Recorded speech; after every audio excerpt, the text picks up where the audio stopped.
코로나19로 대학 강의가 온라인으로 진행되고 있지 않습니까? 짧은 리포트 제출 요구가 매일같이 엄청 나오고 있습니다. 특히 신입생들 당황하지 않을 수가 없어요. 코로나19로 인해서 지금 대학에서 하는 온라인 강의의 성격을 먼저 정확하게 파악을 하셔야 됩니다. 학기 중이나 기말에 내는 리포트하고는 성격이 완전히 다르기 때문이에요. 제가 요즘 나오는 유형의 리포트를 빠른 속도로, 그것도 아주 잘 쓰는 방법 3가지를 가르쳐 드리려고 합니다. 끝까지 들으시고 A4 리포트 쓰시기 바랍니다.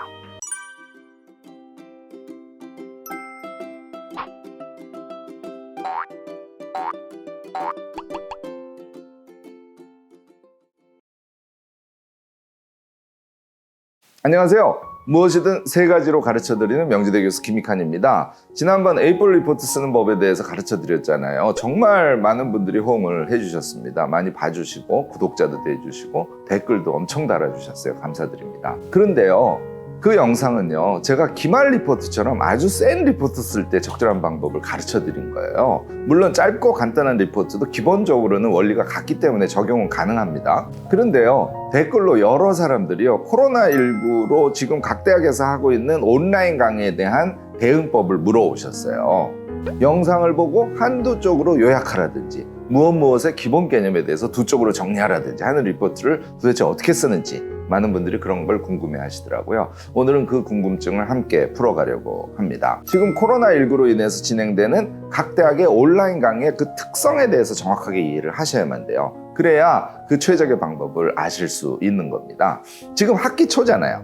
첫 강의, 첫 한 달의 강의가 대면이 아니라 지금 온라인으로 진행되는 거잖아요. 사실 교수님들도 되게 많이 당황하고 계실 거예요. 강의 초반이니까 당연히 해당 분야에 아주 기본이 되는 개념을 이해하게 해야 되고요. 그걸 토대로 해서 조금씩 더 넓은 영역의 내용을 깊이 있게 앞으로 가르쳐야 되잖아요. 그러니까 교수님들의 입장에서는 기본 개념을 수강생들이 모두가 이해했으면 하는 마음이 있는데 그걸 온라인으로 해야 되니까 당연히 답답할 수밖에 없어요. 여러분만 답답한 게 아니라 교수님들도 되게 답답하단 말입니다. 요걸 이해해야 좋은 리포트를 쓰실 수 있는 거예요. 교수님들의 의도를 알아야 그 의도에 맞는 리포트를 쓸 수 있는 거죠. 지금의 상황에서는요, 교수님들은요, 일단 학생들이 제대로 동영상을 들었는지 내용을 이해했는지를 체크하려고 할 겁니다. 왜냐면요, 이 첫 달의 내용을 잘 이해를 하지 못하면요, 그 다음 단계의 강의를 수강하기 어렵다고 판단하기 때문이에요. 출석 수업을 시작했을 때 아주 상황이 곤란해지는 거죠. 정리를 하자면 교수님들의 의도는 다음 3가지입니다. 1. 강의를 들었는지 체크. 2. 강의 내용에 대해서 이해를 했는지 체크. 3. 강의에 관한 관심도가 높은지 여부를 체크하고 싶은 거예요. 강의를 잘 듣고 기본을 이해한 다음에 지속적으로 그 영역에 대해서 관심을 갖도록 하는 것이 교수님들이 지금 여러분들에게 바라는 것이라고 할 수 있습니다. 리포트는 그 교수님들의 의도에 맞게 쓰셔야 합니다. 자, 이제 쓰는 방법 3가지로 나눠서 말씀을 드릴게요. 자, 동영상을 듣고 내용을 요약하라 그랬어요. 그럼 어떻게 해요? 잘 듣고 요약하면 되겠죠. 물론 그렇게 하면 됩니다. 하지만 A+를 받기 위한 안전 전략은 아니에요. 교수님이 뭘 의도하신다고요? 잘 들었는지, 개념을 잘 이해했는지, 관심도를 유지하고 있는지라고 제가 말씀드렸잖아요. 당연히 리포트에서 내가 잘 들었고요, 개념을 정확하게 이해하고 있고 앞으로도 계속 관심을 가질 거예요 하는 뉘앙스를 풍겨야 할 거 아닙니까? 자, 3가지가 뭔지 말씀을 드리고 각각에 대해서 상세하게 설명을 해보겠습니다. 첫 번째는 잘 듣고 요약하는 거예요.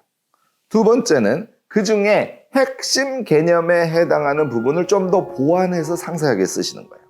3번째는요, 이런 점이 더 궁금해서 앞으로 집중 탐구하려고 합니다 하는 뉘앙스의 말을 쓰시는 겁니다. 자, 그렇게 쓰시면 잘 들었고 기본 개념을 잘 이해했고 관심을 깊이 갖고 있다는 뉘앙스를 풍기면서 답을 하는 게 되잖아요. 자, 하나씩 또 상세하게 보겠습니다. 잘 듣고 요약하는 방법이에요. 이거 되게 간단한 것 같지만 쉽지 않습니다. 자, 우선 어떻게 하냐면요, 이 부분이 되게 중요한데요, 동영상을 스킵해 가면서 도대체 어떤 내용을 가르치고 있는지를 전체적으로 파악해 보세요. 꼼꼼하게 듣기 전에 말입니다. 요즘 플레이어들은요, 다 스페이스 키로 정지하죠. 화살표 키로 앞으로 가고 뒤로 가고 하는 게 가능하잖아요. 이걸 이용해서요, 50분짜리 동영상이라면 한 5분 정도 투자해서 오른쪽 화살표 키를 눌러가지고 띄엄띄엄 내용을 먼저 보시기 바랍니다. 그냥 기분 나는 대로 가시면 돼요. 찌리릭 찌리릭 앞으로 가서 30초 듣고 또 찌리릭 찌리릭 앞으로 가서 20초 듣고 이렇게 하시라는 거예요. 그러면은요, 정확하게는 알 수 없지만 대충 어떤 이야기를 하고 있는 거구나 하고 감이 와요. 이 상태에서 들으셔야 돼요. 여러분 항상요, 무엇인가를 볼 때는 먼저 대충 뭔 얘기인가를 알고 난 다음에 그것을 상세하게 접근하는 것이 엄청 중요합니다. 이거 책 읽을 때도 똑같아요. 이해도가 완전히 달라집니다. 그리고 나서요, 이제 영상을 틀어놓고 앞부분부터 차근차근 듣기 시작하는 겁니다. 이때는요, 아래 한글을 하나 열어두셔야 돼요. Alt 탭 아시죠? 왔다리 갔다리. 동영상하고 아래 한글을 왔다리 갔다리 할 준비를 해두시라는 겁니다. 그럼 스페이스 키를 쳐서 스탑! 그리고 한글로 가서 다다다다 하고 키워드 위주로 내용을 치시는 겁니다. 그리고 다시 영상으로 가서 듣고 다다다다 치고 이걸 반복하면서 영상을 끝까지 들으시는 거예요. 그럼 요약할 거리들이 아래 한글에 다 쳐져 있겠죠. 이걸 꼭 하셔야 돼요. 그래야 쉽게 리포트를 잘 쓰실 수 있게 되는 겁니다. 어떤 분들은요, 그냥 앉아서 영상을 들으세요. 그래가지고는 쉽게 리포트를 쓰실 수 없어요. 영상을 들으시면서 아래 한글에 기본 키워드를 꼭 쳐놓으셔야 됩니다. 이때 주의하실 점은요, 치는 데만 또 정신이 팔리시는 분들이 계세요. 이렇게 하시면 안 됩니다. 영상은 음성으로만 듣고요, 아예 아래 한글을 켜놓은 다음에 그냥 베껴 쓰듯이 한마디 한마디 다 치시는 분이 계세요. 이거는 안 됩니다. 이거는 정말 좋지 않은 방법이에요. 한두 쪽으로 요약하라고 리포트가 나왔는데 우다다다 쳤던 것이 아래 한글로 5, 6쪽이에요. 그럼 나중에 리포트 쓸 때 어떻게 해야 돼요? 선택하고 지우고 해야 되니까 불리하죠. 그러니까 우다다다 치시는 것보다는요, 듣고 이해하고 스페이스 키로 스탑을 시킨 다음에 자기가 이해한 것을 자기의 언어, 자기의 키워드로 치셔야 돼요. 그리고 동영상을 들어서 이해하는 데 집중을 하시는 게 엄청 중요하다는 거예요. 치는 게 중요한 게 아니라. 근데요, 이거 영상을 짧게 듣고 치고 하시면 안 돼요. 제가 권하는 거는요, 적어도 3분 내지 5분 정도 동영상을 들으세요. 그러면 50분 강의면 한 10번 정도 치게 되겠죠. 듣고 내용을 자기식으로 이해해서 자기의 언어로 치셔야 되는 거예요. 안 그러면요, 쳐놓은 것이요, 나중에 봐도 무슨 말인지 전혀 알 수가 없어요. 나중에 리포트 쓸 때는 뭘 모르면서 그냥 쓰게 되겠죠. 교수들이요, 이런 거 아주 귀신처럼 알아낸답니다. 알고 썼는지 모르고 썼는지를 말입니다. 사회복지 강의라고 가정을 하면요, 이거 제가 전혀 제 전공이 아닙니다. 여러분들하고 같은 눈높이에서 가르쳐드리기 위해서 이런 예를 드는 거예요. 쭉 들었더니 사회복지에 정신이 있고 제도가 있네.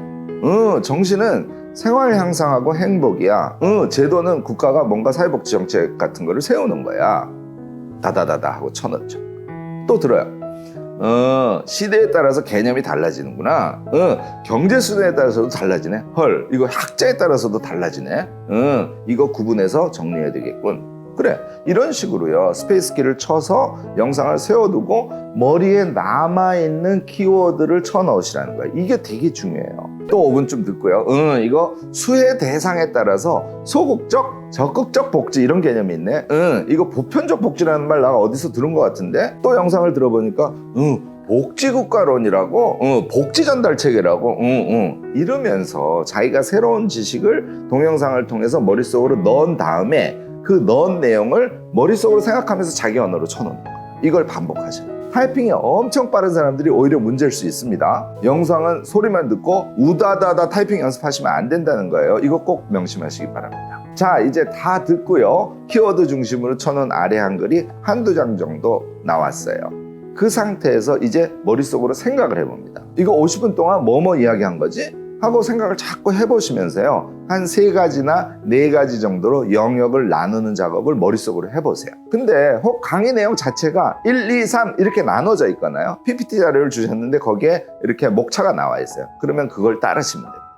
여하튼 1, 2, 3을 아래 한글에 적절한 위치에 넣는 거예요. 그렇게 하고 자기가 메모한 것을 1, 2, 3에 속하게 만드는 거죠. 이렇게 정리를 해두시는 게 제일 중요합니다. 그리고 서둘러 치느라고 너무 키워드만 이렇게 넣어놓은 부분이 있죠. 무슨 말인지 못 알아먹을 수 있잖아요. 조금 더 알아먹기 쉽게 타이핑을 해서 보완을 해두는 작업도 이때 같이 해두시면 됩니다. 예를 들어서요, 소극적 복지, 적극적 복지 이렇게만 돼 있어요. 그러면 소극적 복지, 저소득층에게 복지 지원을 집중적으로 하는 방법으로 이거는 과거의 개념이야. 적극적 복지, 전 국민을 대상으로 하는 보편적 복지의 방향으로 현대의 복지의 지향이야. 뭐 이런 식으로 보완해서 써놓는 거죠. 지금까지 이야기를 정리하면요. 먼저 스킵해서 띄엄띄엄 들으면서 개요를 파악한다. 그다음 앞에서부터 들으면서 영상을 세워두고 중요한 키워드를 메모한다. 1, 2, 3 등의 제목을 끼워넣고 정리한다. 너무 짧게 키워드만 들어가 있는 부분은 보완해서 서술해둔다. 자, 이렇게 해서 요약자료를 완성해두는 겁니다. 이렇게 영상 강의의 수강과 요약자료 만들기가 끝나면요. 두 번째가 뭐라 그랬죠? 핵심 개념. 해당 강의에서 포인트가 될 만한 부분을 1개 내지 2개를 골라서요. 보완 공부를 하라는 거예요. 이 부분은요. 해당 과목과 관련된 개론서 같은 게 있으면 그걸 이용하시는 게 제일 좋습니다. 그게 없으면요. 논문을 한두 편 찾는 게 필요해요. 지난번에 제가 DBPI 이용하시라고 말씀드린 적이 있고요. 구글 스칼라를 이용하셔도 아주 좋습니다. 둘 다 여기 URL 띄워놨으니까 참고하시고요. 자, 앞에서 든 예 중에서요. 사회복지 전달 체계에 난 관심이 많아. 교수님도 강의 중에서 이 부분이 중요하다고 말씀을 했어. 그러면요. 사회복지라고 쳐서 전달체계와 관련된 논문을 찾으셔도 좋고요. 아예 사회복지 전달체계라고 키워드로 논문을 찾으셔도 좋습니다. 이렇게 해서 논문 2개 정도를 다운받으세요. 호루룩 보면서 그 중에 한 놈만 고르세요. 그리고 거기에 보면 abstract, 요약이죠. 제일 앞에 요약이 있어요. 그걸 보고 이해를 하시려고 하고 그게 이해가 안 되면 본문을 빠른 속도로 보시는 거죠. 마찬가지로요. 읽으면서 어떻게 한다고요? 한글에, 아래 한글에다 메모를 해두셔야죠. 이거 역시 너무 많이 쓰면요. 나중에 못 써먹는 거 아시죠? 이때 금물은요. 논문을 보면서 타이핑 하시는 거예요. 이거 완전 꽝입니다. 이거는요. 알고 요약하는 게 아니라 논문을 보면서 그저 타이핑 연습하는 거잖아요. 이렇게 하시면 절대로 안 되십니다. 아까 강의 듣고 이해한 다음에 키워드 치신 거 알죠? 그거하고 똑같이 읽고 한 문단을 읽으세요. 한 문단을 읽은 다음에 그것을 이해하고 자기의 언어로 타이핑을 해두시는 거예요. 이렇게 다 하시면서 이것도 아까 강의 요약한 것처럼 1, 2, 3 이렇게 나누어서 정리를 해둡니다. 자, 이것으로 기본 준비는 다 끝났어요. 요약 자료 됐죠? 핵심 개념 혹은 관심 개념에 대한 심화학습하면서 보완 자료를 준비해뒀잖아요. 이 단계에서요. 저는 머릿속으로 또 되뇌어보는 작업을 한두 번 해보실 거를 꼭 권합니다. 생각이 되게 중요해요. 강의에서는 먼저 1, 뭔 얘기하고 2, 뭔 얘기하고 3, 뭐 얘기했지. 그 중에서 나는 이걸 포인트로 해서 봤는데 논문을 봤더니 1, 이 얘기하고 2, 이 이야기하고 3, 저 얘기했네. 이렇게 생각을 되뇌어보는 거예요. 이렇게 하신 다음에요. 자기가 알게 돼서 기쁜 거 앞으로 더 알고 싶은 게 뭔지를 또 생각해 보셔야 돼요. 요게 3번째입니다. 이런 점이 더 궁금해. 이거에 대해서 더 집중 탐구하려 한다는 자기의 생각을 찾아내는 겁니다. 난 뭘 몰랐는데 이걸 알게 돼서 기뻤어. 난 이걸 알게 된 것을 토대로 해서 앞으로 더 뭐가 알고 싶지? 하고 생각을 해보고 답을 내려보시는 거예요. 생각이 났으면 그걸 또 키워드 위주로 아래 한글에 메모를 해둡니다. 와우! 이제 준비 완전 끝입니다. 자, 3가지를 다시 한번 정리해보죠. 첫 번째, 잘 듣고 요약. 두 번째, 그 중에 핵심 개념에 해당하는 부분을 좀 더 보완해서 공부해서 요약. 3번째, 이런 점이 더 궁금해서 앞으로 집중 탐구하려는 것에 대해서 메모. 이거죠. 이렇게 해두신 상태에서요. 리포트를 써가시면 됩니다. 최고의 작품을 여러분들은 쓰실 수 있을 겁니다. 이미 한글에 강의 내용이 다 요약돼 있죠. 그 다음에 이어서 보완 공부한 거 요약돼 있죠. 마지막에 자기가 알게 돼서 기뻤던 거하고 향후 더 집중적으로 탐구하려는 거 메모돼 있잖아요. 그거 위에다가 문장을 쓰시면 되는 거예요. 제목하고 목차는 이렇게 되지 않을까요? 제목, 사회복지 1주차 강의 요약과 나의 관심. 대시하고요. 복지 전달 체계를 중심으로. 어떠세요? 괜찮죠? 1. 강의 내용 요약. 2. 복지 전달 체계에 대한 보완 연구. 3. 향후 연구 관심. 한두 장 간단한 리포트 쓰실 때는요. 이 정도 목차로 충분합니다.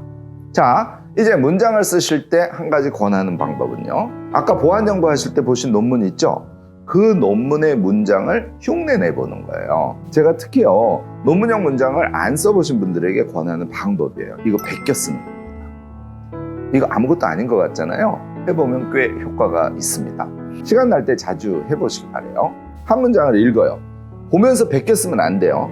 읽을 때 외우려고 신경 쓰고 그 느낀 점을 살려서 노트북에다가 우다다다다다 치는 거예요. 한 3문단, 그러니까 한쪽 정도를 쳐보시기 바랍니다. 나름 글의 색깔이랄까 문체랄까 하는 것이 점점 논문식으로 바뀌어가는 걸 여러분들이 느끼실 수 있게 될 거예요. 그런 연습이 되어 있는 사람은요, 다다다다 그냥 리포트를 쓰시면 돼요. 쓰실 때 또 한 가지 주의점. 한두 문장 쓰고 위로 올라가서 다시 읽으면서 고치는 분들이 엄청 많으세요. 이거 시간 엄청 잡아먹고요. 리포트가 진도가 안 나가요. 한두 장짜리 리포트는요, 절대로 앞부분으로 돌아가서 고치고 쓰고 하지 마세요. 그냥 우다다다 끝까지 쓰시기 바랍니다. 그게 훨씬 빠르고요. 이야기의 흐름도 비교적 잘 잡아줘요. 거칠게 우선 다 쓰신 다음에요, 다시 앞으로 가서 읽으면서 고치시는 거예요. 요 고치는 거를 2번 반복하면 아주 훌륭한 리포트가 나오기 마련입니다. 속도도 훨씬 빨라지고요. 어떠세요? 가능하시겠죠? 시간이 안 되시는 분은 그러니까 핵심 개념에 대한 논문을 찾아보고 심화학습해서 쓰는 부분 말이에요. 그거 생략하셔도 무방합니다. 중요한 거는요, 시간 내에 우리가 그것을 하는 것이거든요. 1, 3만 쓰셔도 아주 훌륭한 리포트랍니다. 이때는요, 목차를 이렇게 하셔야 돼요. 장을 요약해둔 게 1, 2, 3 아까 우리 해두자고 했잖아요. 그걸 목차로 쓰시고요, 4에다가 연구 관심을 붙이십니다. 제가요, 지금 말씀드리면서 온라인 강의에서 제공되는 파워포인트 자료를 어떻게 이용하는지에 대해서 말씀을 안 드렸죠. 왜냐하면요, 이거 그냥 참고 자료로 쓰시면 돼요. 파워포인트는 키워드로 돼 있기 때문에 파워포인트 자료만 본다고 해서 이해가 가는 게 아니에요. 강의 요약, 보완 작업 등을 하시면요, 파워포인트 자료는 너무 쉽게 읽히게 됩니다. 자기가 이미 내용을 알았으니까요. 강조점을 찾고 할 때만 이 파워포인트 자료를 참고하시면 됩니다. 또 다른 유형의 리포트가 있죠. 어떤 것의 기본 개념에 대해서 2-3장 정도로 정리해서 내라, 뭐 이런 리포트가 나왔을 때 이걸 어떻게 하느냐에 대해서 잠깐 언급을 해둘게요. 일단요, 백과사전, 전문사전류 있죠. 얘를 이용해서 개념의 기본에 대해서 이해를 먼저 하셔야 됩니다. 사회복지라고 하면요, 사회복지 이렇게 치고 검색을 하면 부산백과, 행정학사전, 사회복지사전 이런 게 다 나와요. 이거를 종합해서 읽어보시면 됩니다. 앞서서 논문 보고 필요한 내용을 메모하라고 제가 말씀드렸잖아요. 똑같은 방식으로 메모를 해두시면 돼요. 그 다음에 그 중에 자기가 관심 있는 걸 한두 가지 고르세요. 앞서 말씀드린 대로 복지전달 체계를 골랐다고 하자고요. 그러면 이에 대한 논문 2편 찾아서 그 중에 하나를 선택해서 공부하는 거 이제 아시죠? 그리고 메모하는 거 아시잖아요. 그 다음에 앞으로 더 공부하고 싶은 걸 생각해서 메모하는 거 됐죠? 이제 충분히 아셨죠? 기본적으로는요, 앞서 말씀드린 것하고 똑같은 방법이라는 게 이제 이해가 가실 겁니다. 학교도 못 나가고요, 힘들어 죽겠는데 내가 왜 이렇게 해야 하나 하실 수 있습니다. 하지만요, 지금은 이렇게 짧은 리포트를 자주 쓸 수밖에 없는 상황이에요. 여러분들께서 이해를 해주시고요, 이 리포트 작업이 스스로에게 약이 될 수 있다고 그렇게 생각을 해봐 주시기 바랍니다. 출석 수강을 하면요, 거꾸로요, 자칫 수동적으로 될 수도 있어요. 근데요, 매주 짧은 리포트를 계속 써야 한다는 거는요, 자기주도적으로, 능동적으로 어떤 지식에 달려들어 볼 기회가 된다는 겁니다. 여러분들, 가능하면요, 긍정적으로 우리 생각하고요, 와우, 모르는 걸 내가 이렇게 알아가네, 이렇게 기쁘게 생각하면서 리포트를 써 가시기 바랍니다. 사실요, 제가 엄청 길게 말씀드렸잖아요. 이 방법이요, 굉장히 고도의 수준의 방법입니다. 저는요, 학부 때 이 부분을 연습을 해서 석사 박사과정까지 계속 이 방법을 썼어요. 제가 현재 공부 꽤 하고 대학 교수가 된 첩경이기도 해요. 여러분들 되게 어려우시지만 지금 코로나19 때문에 집에 계실 때 이 어려운 방법을 꼭 스스로 체득해 보시기 바랍니다. 오늘은 여기까지입니다. 잘 모르시겠는 분은요, 댓글로 물어봐 주세요. 제가 성실하게 답변을 하겠습니다. 여러분 모두 파이팅 하십시오. 이 영상이 유익했다면 좋아요, 구독, 알림 설정까지 부탁드립니다. 특히 흔들리는 점 아시죠? 전체 알림 설정 꼭 부탁드립니다.